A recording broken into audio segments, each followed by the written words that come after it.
ஆதவர்ஜுனா உள்ள வராரு அப்படின்னா என்ன மாதிரியான திட்டங்களை கொண்டு வருவாரு? ரெண்டு பேருமே ஒரு அண்ணன் தம்பி மாதிரி இணக்கமாக தான் இருந்துட்டு வந்துட்டு இருந்தாங்க. அதிகார பகிர்வு குறித்து பல மேடைகள்ல பேச ஆரம்பிச்சாரோ அங்கிருந்து தான் அந்த சர்ச்சை வெடிச்சது. கட்சி தொடங்கி ஓராண்டு நிறைவு பெறக்கூடிய அந்த ஓராண்டு நிகழ்ச்சியில அன்னைக்கு தான் ஆதவர்ஜுனா தன்னை விஜயுடைய கட்சியில இணைச்சிக்க போறாரு. லைகா புரொடக்ஷன்ஸ் சுபாஸ்கரன் வழங்கும் அஜித்குமார் நடிப்பில் விடாமுயற்சி February 6 முதல் உலகமெங்கும். தமிழக அரசியல் களத்துல கொஞ்ச நாளைக்கு முன்னாடி ஆதவ் அர்ஜுனா அப்படின்ற பெயரை நம்மளால தொடர்ந்து பல இடங்கள்ல பல மேடைகள்ல பல வகையான அரசியல் சூழல்கள்ல நம்ம கேட்டுக்கிட்டே இருந்தோம். குறிப்பா அது பாசிட்டிவாகவும் இருந்துச்சு, நெகட்டிவாகவும் இருந்துச்சு, பல சர்ச்சைகளுக்கு உள்ளாச்சு, பல விமர்சனங்கள் இருந்துச்சு. இவர் எங்கிருந்து வரார், இவருடைய அஜெண்டா என்ன அப்படின்ட்டு பல்வேறு இடங்கள்ல நிறைய கேள்விகளை கொஸ்டின் மார்க்கா அடிக்கிட்டே வந்தாங்க. இப்ப இன்னைக்கு மீண்டும் ஆதவர்ஜுனா அவர்களுடைய பெயரு லைம் லைட்டுக்கு வந்திருக்கு. அவர் விசிகாவிலிருந்து வெளியே போனாரு அப்படின்னு சொன்ன பிறகு திரும்பவும் ஒரு நீண்ட இடைவேளைக்கு பிறகு அவருடைய பெயர் லைம் லைட்டுக்கு வந்திருக்கு அப்படின்னா அதற்கும் ஒரு காரணம் இருக்கு. ஆமாங்க, தமிழக வெற்றி கழகத்துல திரு ஆதவர்ஜுனா அவர்கள் போய் இணைய போறாரு. அதுவும் கட்சி தொடங்கி ஓராண்டு நிறைவு பெறக்கூடிய அந்த ஓராண்டு நிகழ்ச்சியில அன்னைக்கு தான் ஆதவர்ஜுனா தன்னை விஜயுடைய கட்சியில இணைச்சிக்க போறாரு அப்படின்ற தகவல் வெளியாகி இருக்கு. நம்ம எல்லாருக்கும் நினைவிருக்கும், கடந்த 2024ஆம் ஆண்டு February 2ஆம் தேதி விஜய் அவர்கள் 3 பக்க அறிக்கையை வெளியிட்டாரு. தமிழக வெற்றி கழகம் அப்படின்ற ஒரு கட்சியை நான் உருவாக்க போறேன், தொடங்க போறேன் அப்படின்னு சொல்லிட்டு. அதனையொட்டி விஜய் அவர்களுடைய க்ரோத் அப்படிங்கிறது அஸ் அ பொலிட்டிஷியனை நம்ம பார்த்துட்டே இருக்கோம். கட்சியினுடைய வளர்ச்சி எந்த அளவுக்கு போய்கிட்டு இருக்கு, மாநாடு நடத்தினாங்க, அதன் பிறகு ஒர்க் ஃப்ரம் பாலிடிக்ஸ் பண்ணிட்டு இருக்காருன்னு சொன்னாங்க, வெளியே வந்தாரு, களத்துல பரந்தூர் மக்களை சந்திச்சாரு, அம்பேத்கருடைய புத்தகத்தை வெளியிட்டாரு. இப்படி பல்வேறு இடங்கள்ல விமர்சனங்களை கடந்து வந்துகிட்டு இருக்கும் போதுதான் விஜய் அவர்கள் பரந்தூர் போய் மக்களை சந்திச்சாரு. விவசாயிகள் கிட்ட இருந்து என்னுடைய முதல் களப்பணியை நான் தொடங்குறதுல பெரும் மகிழ்ச்சி அடைகிறேன் அப்படின்னு சொல்லியிருந்தாரு. அதை தொடர்ந்து வேங்கை வயலுக்கும் போய் பார்க்கிறதா இருக்கேன் அப்படின்னும் சொல்லியிருக்காரு. அண்ட் அதன் பிறகு மார்ச் மாதத்திலிருந்து தன்னுடைய நடைப்பயணத்தை தொடங்க போகிறதாகவும் மக்கள் குறித்தான அந்த நடைப்பயணம் அப்படின்றதையும் இன்னும் அஃபிஷியலாக சொல்லலை, பட் அப்படியான தகவல்கள் உலாவிக்கிட்டு இருக்கு. இது தமிழக வெற்றி கழகத்தினுடைய பயணம். ஆதவர்ஜுனா யாரு அப்படிங்கிறது நம்ம எல்லாருக்குமே தெரிஞ்சிருக்கும். விசிகாவினுடைய துணை பொதுச் செயலாளர்களுள் ஒருவராக இவர் முன்னாடி இருந்தார். விசிகாவுக்கு முன்னாடி இவர் வாய்ஸ் ஆஃப் காமன் அப்படின்ற ஒரு நிறுவனத்தை நடத்திட்டு இருந்தார். அண்ட் அதற்கு முன்னாடி திமுகவுக்கு எலெக்ஷன் ஸ்ட்ராட்டஜிஸ்டாக வேலை செஞ்சார் அப்படின்ற தகவல்லாம் நம்ம எல்லாருமே கேள்விப்பட்டிருப்போம். அதை தொடர்ந்து விசிகாவில் இணைகிறாரு. விசிகாவில் இணைஞ்சு விசிகாவுக்காக வெல்லும் சனநாயகம் அப்படின்ற ஒரு மாநாட்டை மிகப்பெரிய அளவில் ஒரு ஸ்ட்ராட்டஜிக்கல் மைண்ட் செட்டில் இருந்து அந்த மாநாட்டை ஒரு மிகப்பெரிய அளவில் சக்ஸஸுக்கு கொண்டு போயிருந்தார். அண்ட் அதே மாதிரி நம்ம மது ஒழிப்பு மாநாடு பற்றியும் பேசியாகணும். மது போதை ஒழிப்பு மகளிர் மாநாட்டையும் ஒரு மாஸ்டர் மைண்டாக இருந்து ஆதவர்ஜுனா அவர்கள் தான் பின்னாடி நடத்தி கொடுத்தாரு அப்படின்ற மாதிரியான அந்த ஒரு பிம்பமும் இருந்துக்கிட்டே இருந்தது. அண்ட் விசிகாவுடைய ஐடி விங்கை ரொம்ப ஸ்ட்ராங் பண்ணி ரொம்ப சோஷியல் மீடியாக்களில் டெக்னிக்கலாக ஃப்ரம் தி ஸ்க்ராட்ச்லேருந்து அவங்களை கொண்டு போய் ரீச் பண்ண வச்சதாக இருக்கட்டும், இல்லை நாடாளுமன்ற தேர்தலில் எம்பி ரவிக்குமார் அவர்களுக்கும் எம்பி திருமாவளவன் அவர்களுக்கும் அந்த ஒரு ஸ்ட்ராங்கான ஒரு ஐடி விங்கில் இருந்து பேக்ரவுண்ட் ஒர்க் பண்ணி அந்த ஒரு ஸ்ட்ராட்டஜிஸ்டாக நல்ல ஒரு திட்ட பணியாளராக இருந்தார் அப்படிங்கிறதும் நம்ம எல்லாருக்குமே தெரிஞ்சிருக்கும். ஸோ இந்த வகையில் விசிகாவில் தன்னை இணைச்சிக்கிட்டு இணைஞ்ச முதல் மேடையில், அதாவது வெல்லும் சனநாயகம் மேடையை இவர் எந்த அளவுக்கு பெருசாக பிரம்மாண்டமாக அமைச்சு பண்ணாங்களோ அந்த மேடையிலேயே அவருக்கான துணை பொதுச் செயலாளர் அப்படின்ற ஒரு பதவி கொடுத்தது, இது எல்லாமே பல பேர் மத்தியிலையும் சலசலப்பையும் ஏற்படுத்துச்சு. அண்ட் அதே மாதிரி திருமாவளவன் அவர்களுக்கும் ஆதவர்ஜுனா அவர்களுக்கும் இருந்த உறவை நம்ம மறுக்க முடியாது. ரெண்டு பேருமே ஒரு அண்ணன் தம்பி மாதிரி இணக்கமாக தான் இருந்துட்டு வந்துட்டு இருந்தாங்க. பட் எந்த இடத்துல ஆதவர்ஜுனா அவர்கள் ஆட்சியிலும் பங்கு அதிகாரத்திலும் பங்கு அப்படின்னு சொல்லிட்டு அந்த ஒரு அதிகார பகிர்வு குறித்து பல மேடைகளில் பேச ஆரம்பிச்சாரோ அங்கிருந்து தான் அந்த சர்ச்சை வெடிச்சுது அப்படின்னு நம்ம சொல்லணும். அதிகாரத்தில் பங்கு அப்படின்னு கேட்ட உடனேயே தான் விசிகா திமுக கூட்டணியிலிருந்து வெளியே வராங்களா அப்படின்ட்டு பல்வேறு சர்ச்சைகளுக்கு ஆதவர்ஜுனா அவர்கள் ஒரு வித்திட்டவர் அப்படின்னு நம்ம சொல்லலாம். ஏன்னா மற்ற கட்சியினர் இதுக்கு முன்னாடி கேட்டது அப்படிங்கிறது கிடையாது. விசிகாவுடைய கொள்கையாகவே இது ஆரம்ப காலகட்டத்திலிருந்து இருந்துட்டு வந்தாலும் கூட அதிகார பகிர்வு அப்படிங்கிறது சமீபத்தில் இவர் பேசும்போது மட்டும் ஏன் சர்ச்சையாகுது? அப்போ இவருடைய நோக்கம் என்ன? இவர் என்ன மாதிரியான வார்த்தைகளை பயன்படுத்தி சொல்றாரு? இவருடைய அஜெண்டா என்ன? இவருடைய கொள்கை அங்கே என்னவா இருக்கு அப்படிங்கிறது உட்பட பலரும் பல்வேறு கேள்விகளை எழுப்ப தொடங்கினாங்க. கடைசியில் இது பல்வேறு சர்ச்சைகளையும் கிளப்பி அம்பேத்கர் அவர்களுடைய புத்தக வெளியீட்டு விழாவில் திருமாவளவன் அவர்கள் வராரு அப்படின்னு சொல்லியும் அவர் வர முடியாத சூழலிருந்து விஜய் அவர்களை அழைப்பு விடுத்து இப்படி எல்லா பிரச்சனைகளையும் நம்ம பார்த்துருப்போம். அதன் பிறகு ஆதவர்ஜுனா அவர்கள் மேலே விசிகாவிலிருந்து தலைவர் தொல் திருமாவளவன் அவர்கள் ஒழுங்கு நடவடிக்கை எடுக்கணும்னு சொல்லிட்டு 6 மாத காலம் இடைநீக்கம் செய்கிறாங்க. இவங்க ஆதவர்ஜுனா அவர்கள் நான் முழுமையாக கட்சியிலிருந்து என்னை விடை பெற்றுக்கிறேன் அப்படின்னு சொன்னாங்க. அந்த காலகட்டத்திலேயே ஆதவர்ஜுனா அவர்கள் விஜயுடைய கட்சியில போய் இணைவாரா அப்படின்ற கேள்வி இருந்துச்சு. பட் அதற்கு எல்லாத்துக்குமே ஒரு கேப் கொடுத்திருந்தாரு. என்னதான் ஆதவர்ஜுனா அவர்கள் விசிகாவிலிருந்து வெளியே வந்தாலும் கூட திருமாவளவன் அவர்களை பற்றி எந்த இடத்துலையுமே குறைச்சி மதிப்பிடவும் இல்லை, குறைச்சி பேசினதும் கிடையாது. எல்லா இடங்களிலும் திருமாவளவன் அவர்களை உயர்த்தி தான் பேசியிருக்காரு. அதையும் நம்ம கோட் பண்ணியே ஆகணும்.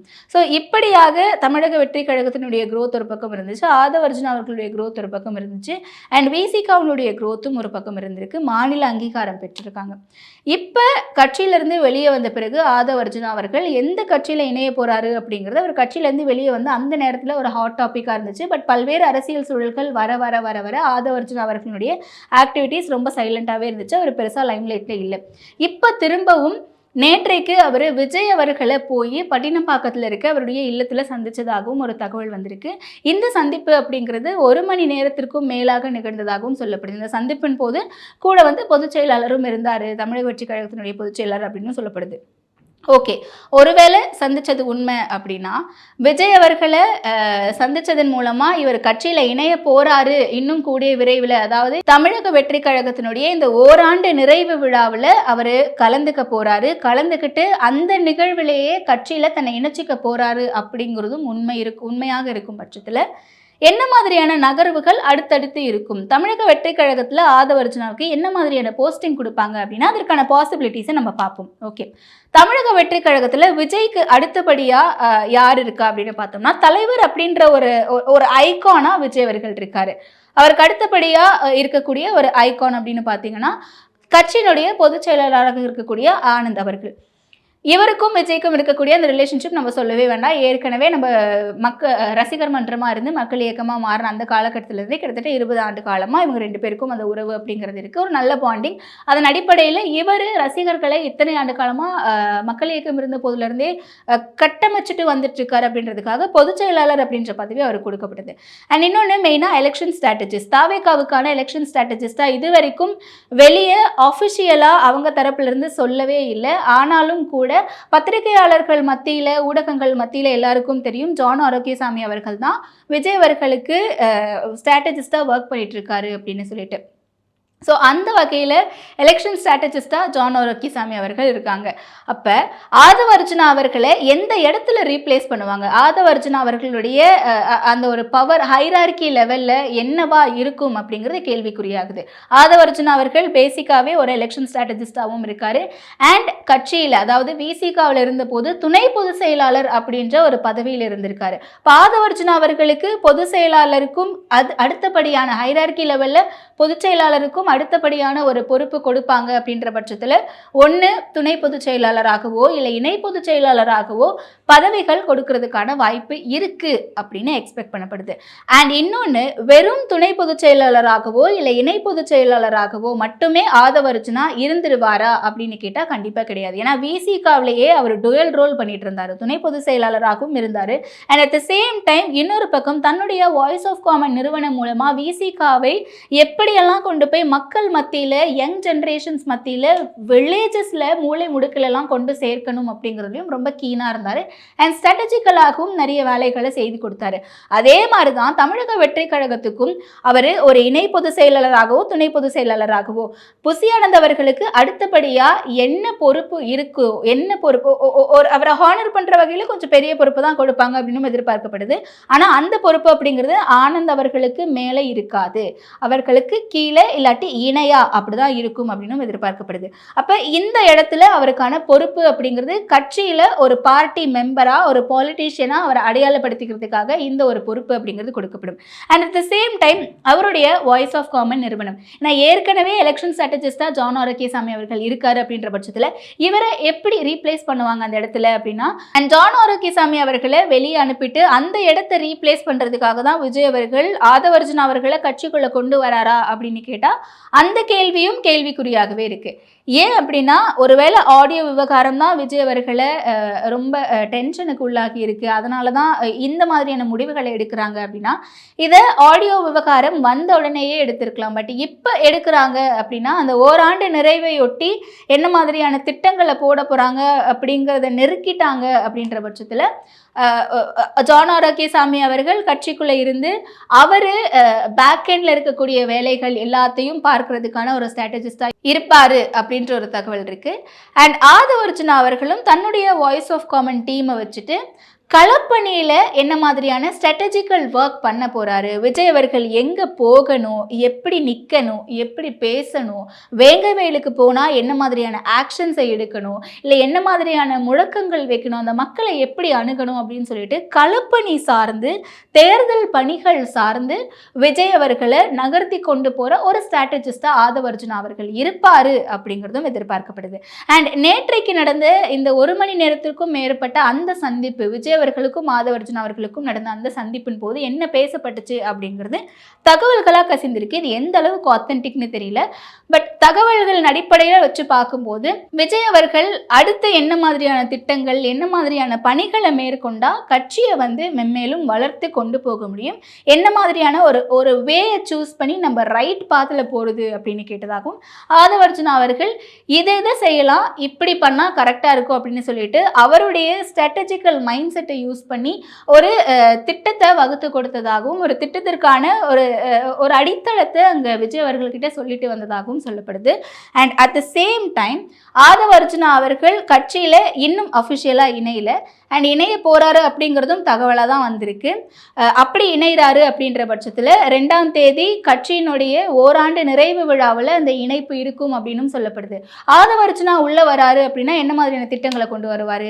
இதுக்கு முன்னாடி திமுகவிலையோ இல்லை அதிமுகவிலையோ மற்ற கட்சிகளில் முக்கிய பொறுப்புகள், அதாவது முக்கிய மாவட்ட செயலாளர்களாக இருக்கலாம், இல்லை முன்னாள் அமைச்சர்களால் இருக்கலாம், இல்லை முன்னாள் அவைத்தலைவர்கள், இந்த மாதிரி முக்கிய பொறுப்புகளில் பல்வேறு கட்சிகளில் இருக்கவங்க, இதுக்கு முன்னாடி இருந்தவங்க, அவங்க எல்லாருமே இன்னைக்கு கட்சியை விட்டு நீக்கப்பட்டிருப்பாங்க, இல்லை கட்சியிலேயே ஒதுக்கப்பட்டு டம்மி ஆக்கப்பட்டிருப்பாங்க. இந்த மாதிரி இருக்கக்கூடிய நபர்களை ஒன்று திரட்டி அவங்க எல்லாரையும் கட்சிக்குள்ளே கொண்டு வர ஒரு பிளானையும் ஆதவர்ஜுனா அவர்கள் விஜய் அவர்கள் கிட்ட கொடுத்ததாகவும் ஒரு தகவல் வெளியாக இருக்கு. ஸோ இப்படி ஆதவர்ஜுனா வராரு அப்படின்ற பட்சத்தில் இந்த பிளான்ஸ் எல்லாத்தையும் கடந்து ஆரம்ப காலகட்டத்திலே நம்ம பேசிட்டு இருந்தோம், ஆட்சியிலும் பங்கு அதிகாரத்திலும் பங்கு அப்படின்ற ஒரு விஷயத்த ஆதவர்ஜுனா சொன்னதுக்கு அப்புறம் தான் இப்படியான பிளவுகள் விசிகாவில் எழ ஆரம்பிச்சுது அப்படின்னு. கண்டிப்பாக கிடையாது. விசிகாவில் இவங்க எப்போ அரசியல் இயக்கமாக மாற தொடங்கினாங்களோ அப்பத்திலிருந்தே இந்த அதிகார பகிர்வு அப்படின்ற ஒரு விஷயத்த திருமாவளவன் அவர்களும் கட்சியை சார்ந்தவர்களும் தொடர்ந்து எழுப்பிக்கிட்டே இருக்காங்க. அது எந்த டோனில், எந்த பிளேஸில், என்ன மாதிரியான ஒரு நோக்கத்துக்காக ஆதவர்ஜுனா வைக்கிறாரு அப்படிங்கிறது தான் சர்ச்சையாகுது. அண்ட் இப்போ இருக்கக்கூடிய ஆட்சியாளர்களை எப்படியெல்லாம் அவர் திட்டி விமர்சனம் செய்து அந்த கருத்தை முன்வைக்கிறாரு அப்படிங்கிறதுல தான் இது விமர்சனத்துக்குள்ளாகுது, சர்ச்சையாகுது. அதன் அடிப்படையில் ஆதவர்ஜுனா அவர்கள் ஆட்சியிலும் பங்கு அதிகாரத்திலும் பங்குன்னு சொன்ன விடயம் எப்படி மிகப்பெரிய அளவில் சர்ச்சையாகுதோ, அதனை தொடர்ந்து நடந்த முதல் மாநில மாநாட்டில், தாவேகாவினுடைய முதல் மாநில மாநாட்டில் விஜய் அவர்கள் அதிகார பகிர்வு அளிக்கப்படும் அப்படின்னு எப்போ சொன்னாரோ அதனையொட்டி இந்த விஷயம் நகர்ந்துட்டே போச்சு. ஒருவேளை விசிகா திமுக கூட்டணியிலிருந்து வெளியே வந்து தாவேகாவோட கூட்டணிக்கு போவாங்களா, இல்லை தாவேகா விசிகா ஆதவர்ஜுனா சொன்னதை மைண்டில் வச்சுட்டு தான் விஜய் அவர்கள் விசிகாவை தன்வசப்படுத்துறதுக்காக, தன்னுடைய கூட்டணிக்குள்ளே இழுக்கிறதுக்காக இந்த ஒரு அதிகார பகிர்வு அப்படிங்கிறது ரொம்ப ப்ரீமெச்சூர்டாக சொல்லிட்டாரா அப்படின்ற விமர்சனங்களும் விஜய் அவர்கள் மேலே எழுந்துச்சு. ஸோ இதை ஒட்டி பல சர்ச்சைகளும் ஆதவர்ஜுனா அவர்கள் வெளியே போனதும் நம்ம எல்லாருமே பேசணும் ஏற்கனவே. ஆனா இப்ப ஆதவர்ஜுனா அவர்கள் விஜயுடைய கட்சியில இணையறதுக்கு பல்வேறு தரப்பினரும் பல்வேறு காரணங்களை சொன்னாலும் கூட இதுல அதிகார பகிர்வு அப்படின்ற ஒரு விஷயமும் இருக்குமா அப்படிங்கிறதும் எதிர்பார்க்கப்படுது. ஏன்னா ஆதவர்ஜுனா அவர்கள் கட்சியை விட்டு வெளியே வந்த பிறகும் கூட எந்த இடத்திலையும் திருமாவளவன் அவர்கள் குறித்து அவதூறாகவோ தவறாகவோ எந்த இடத்துலையுமே பதிவிடவும் இல்லை, பேசவும் இல்லை, அதற்கு அவதூறும் பரப்பல அப்படின்னு தான் சொல்லணும். ஸோ அப்படி திருமாவளவன் அவர்கள் மேல நன்மதிப்பை பெற்றிருக்கக்கூடிய திரு ஆதவர்ஜுனா அவர்கள், அதிகார பகிர்வு குறித்து பேசக்கூடிய திரு ஆதவர்ஜுனா அவர்கள், இப்ப இருக்கக்கூடிய ஆட்சியாளர்களை மன்னர் ஆட்சி அப்படின்னு விமர்சிக்கக்கூடிய ஆதவர்ஜுனா அவர்கள் அப்பத்துல இருந்தே விஜய்க்கும் விசிகாவுக்கும் அந்த கூட்டணியை முடிச்சு போட பாக்குறாரா அப்படின்னு சர்ச்சைகளுக்கு உள்ளாகின ஆதவர்ஜுனா அவர்கள் இன்னைக்கு தாவேகாவில் போய் இணைகிறாரு அப்படிங்கிறதும், ஒருவேளை இப்ப இருக்கக்கூடிய அரசியல் சூழல்ல விசிகாவை மீண்டும் கன்வின்ஸ் பண்ணி தாவேகாவினுடைய வசம் இழுக்கிறதுக்கான ஒரு பணியை தான் ஆதவர்ஜுனா அவர்கள் மேற்கொள்றாரா அப்படின்ற கேள்வியையும் உண்டாகியிருக்கு. ஸோ நீங்க ஆதவர்ஜுனா அவர்கள் ஏன் விஜய் அவர்களுடைய கட்சியில போய் இணைகிறாரு, இவருடைய பிளான் என்னவா இருக்கும், அண்ட் அடுத்தடுத்து தமிழக வெற்றி கழகத்துல மாவட்ட செயலாளர்கள் நியமனங்கள் இதுவரைக்கும் 2 கட்டமா முடிஞ்சிருக்கு, அடுத்தடுத்து என்ன மாதிரியான நகர்வுகளை கொண்டு போய் முடியும் அப்படிங்கறத உங்களுடைய கமெண்டா கீழே பதிவு பண்ணுங்க. லைகா புரொடக்ஷன்ஸ் சுபாஸ்கரன் வழங்கும் அஜித்குமார் நடிப்பில் விடாமுயற்சி February 6 முதல் உலகமெங்கும்.